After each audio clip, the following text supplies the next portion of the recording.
2 tracés blancs parallèles sur l'océan turquoise, 2 navires fendant les flots de la côte atlantique.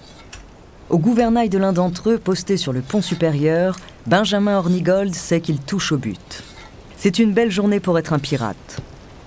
Fermant les yeux pour donner son visage au soleil, le capitaine goûte à quelques instants de calme, avant d'ordonner la tempête.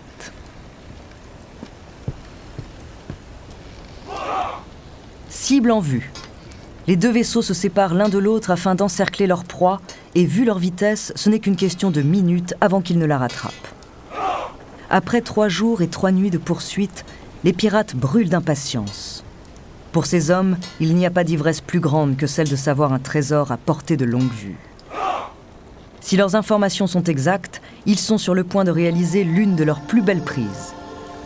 Les cales des marchands espagnols qu'ils suivent sont remplis de centaines de barils d'un vin précieux venu de Madère qu'ils pourront écouler à prix d'or dans toutes les Caraïbes, en conservant bien sûr une large partie pour leur plaisir. Hornigold n'a cependant pas l'habitude de sous-estimer ses adversaires, et il sait que le succès de l'attaque n'est pas garanti. Son équipage est aujourd'hui confronté à un défi de taille. Pour ne pas totalement détruire la marchandise convoitée, il faut limiter l'usage des canons. Cela rendra l'abordage beaucoup plus difficile, car les soldats auront eu le temps d'organiser leur défense. Le capitaine a donc décidé de ne pas jeter d'emblée ces 2 navires dans la bataille. Son propre vaisseau va d'abord tirer plusieurs coups de canon sur la trajectoire de l'ennemi pour l'effrayer et le forcer à ralentir. Une fois son allure réduite, le second vaisseau doit mener un premier abordage avant qu'Hornigold ne crée le surnombre avec une seconde vague létale que les Espagnols ne pourront contenir. À la tête de la première vague, Hornigold a choisi de placer un homme du nom d'Edward Teach. En seulement quelques mois, ce nouveau membre de son équipage a su se rendre indispensable. Marin chevronné, il manie le sabre aussi bien que les armes à feu et ne recule jamais devant l'ennemi. Les pirates l'admirent autant qu'ils le craignent.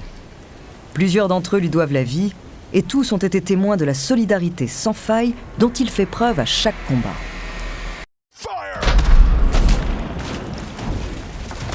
Comme prévu, la première canonnade ralentit presque immédiatement les Espagnols. L'attaque peut commencer. Le navire de Teach fond droit sur les marchands, et le drapeau que l'équipage déploie ne laisse aucun doute sur ses intentions. À la place du traditionnel tissu noir, une étoffe rouge à tête de mort est hissée sur le mât principal. Tous les marins du monde savent que cette couleur n'a qu'une seule signification, pas de quartier.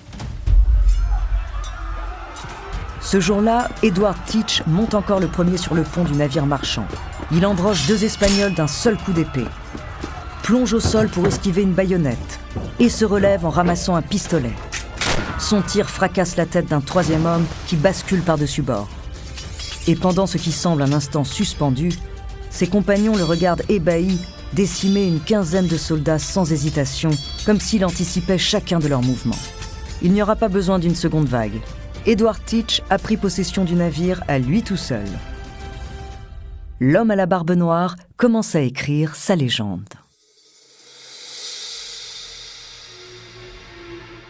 Bonjour, je suis Andrea Brusque, bienvenue dans Les Fabuleux Destins. Cet épisode est le 2e que nous consacrons à Barbe Noire. Corsaire mystérieux, flibustier légendaire, c'est l'une des figures mythiques de l'âge d'or de la piraterie. Dans cette seconde partie, je vous parlerai de ses premiers succès aux côtés de Benjamin Hornigold, avant que l'élève et le maître ne finissent par se séparer.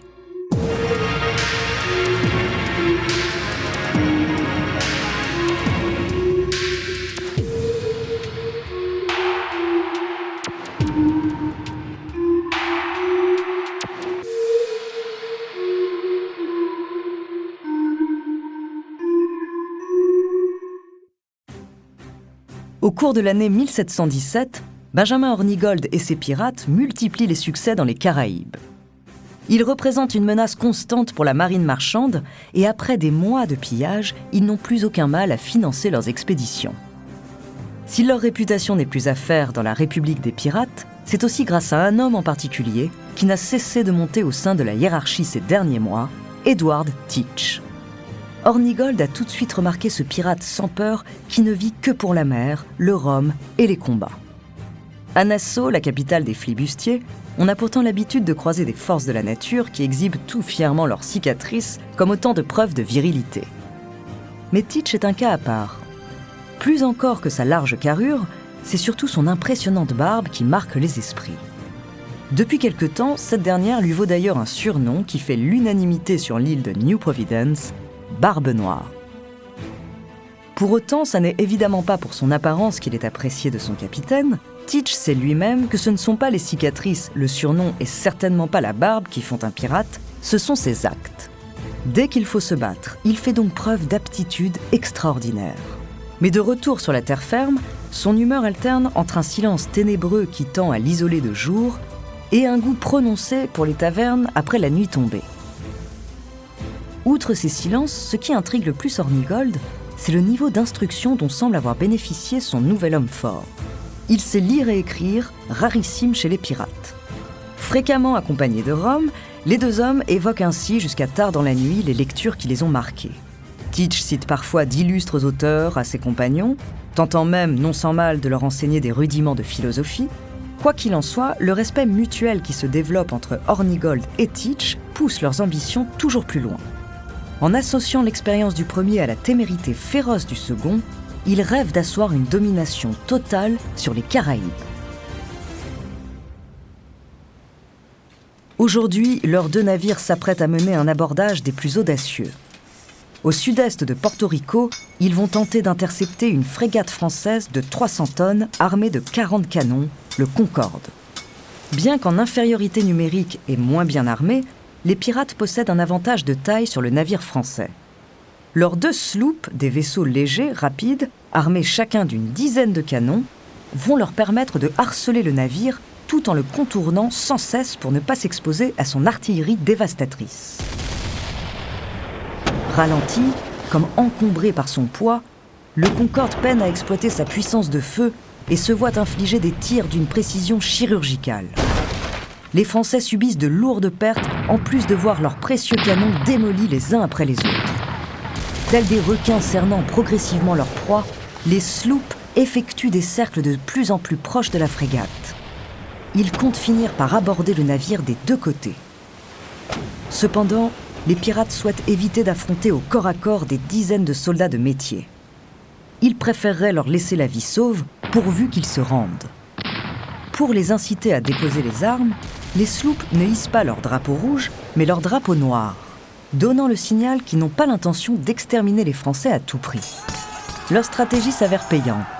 Aussi incroyable que cela puisse paraître, les pirates se rendent maîtres du Concorde sans tirer un seul coup de feu. Il leur faudra bien sûr plusieurs semaines pour remettre la frégate en état, mais une fois réparée, elle sillonnera les mers escortée par les deux sloops. Hornigold, Teach et leurs hommes deviendront alors inarrêtables.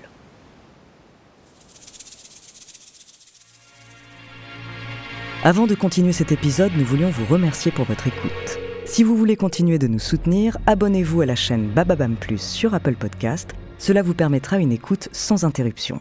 Ou bien écoutez ce message de notre partenaire sans qui ce podcast ne pourrait exister. On se retrouve tout de suite après.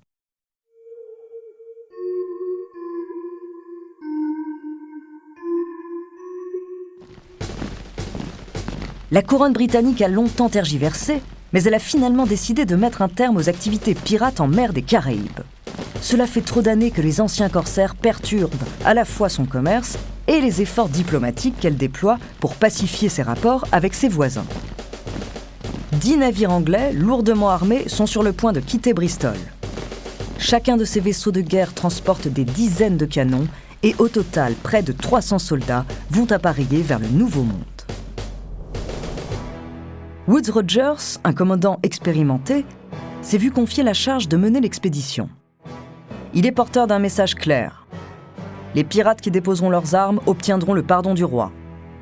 Mais s'ils décident de résister, ils subiront l'extraordinaire puissance de feu de la Royal Navy.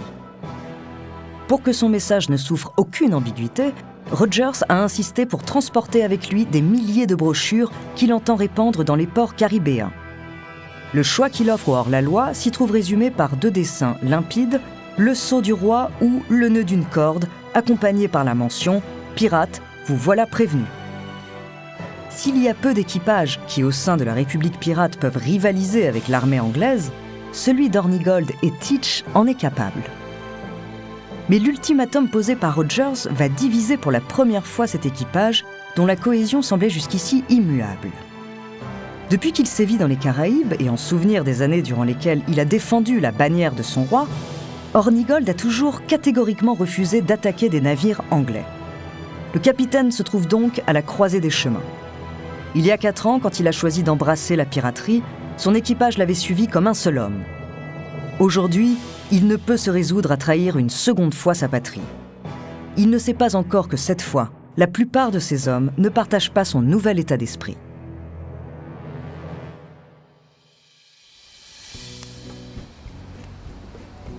Le soir du 28 novembre 1717, conformément au code qui l'a toujours guidé, l'équipage d'Hornigold va donc voter pour maintenir son capitaine ou le remplacer. Le débat qui précède l'instant fatidique est houleux, long, pesant, mais ne dégénère pas. Les compagnons unis depuis trop longtemps par des liens devenus fraternels au fil des combats n'iront jamais jusqu'à se battre entre eux. Tard dans la nuit, on décide qu'il est finalement l'heure de voter. À la lumière d'une lune pleine qui découpe des silhouettes argentées, les mains se lèvent une à une comme au premier jour. À l'évidence, le vote de Teach est attendu par tous. Il peut faire basculer nombre d'hommes d'un côté ou de l'autre. Mais ce soir-là, quand vient son tour, Edward Teach n'esquisse aucun mouvement. Assis dans le sable, le regard perdu dans un feu de camp qui n'offre plus que quelques braises rougeâtres, il se tait, se contentant de porter lentement à ses lèvres une gorgée de rhum. Son visage, comme ses doigts que l'on voit légèrement trembler sur sa bouteille, ne peuvent cacher son indicible tristesse. Le colosse à la barbe noire sait qu'il va perdre son mentor. Le vote se poursuit sans qu'aucun autre son ne soit entendu que l'écho de la mer des Caraïbes. Et Benjamin Hornigold est finalement destitué. Quelques jours plus tard, le capitaine emblématique s'apprête à quitter Nassau. Fidèle à ses principes, il n'éprouve pas de rancune à l'égard de ses hommes. Après tout, il leur a toujours demandé d'appliquer le code. Sans un mot, mais en mémoire des échanges qu'ils avaient pris l'habitude d'entretenir les soirs où la vie de pirate leur semblait la plus belle du monde, Teach glisse dans les mains d'Hornigold un livre d'Aristote dans lequel il a pris le soin d'inscrire lui-même cette phrase du philosophe « Il existe 3 sortes d'hommes, les vivants, les morts et les marins ».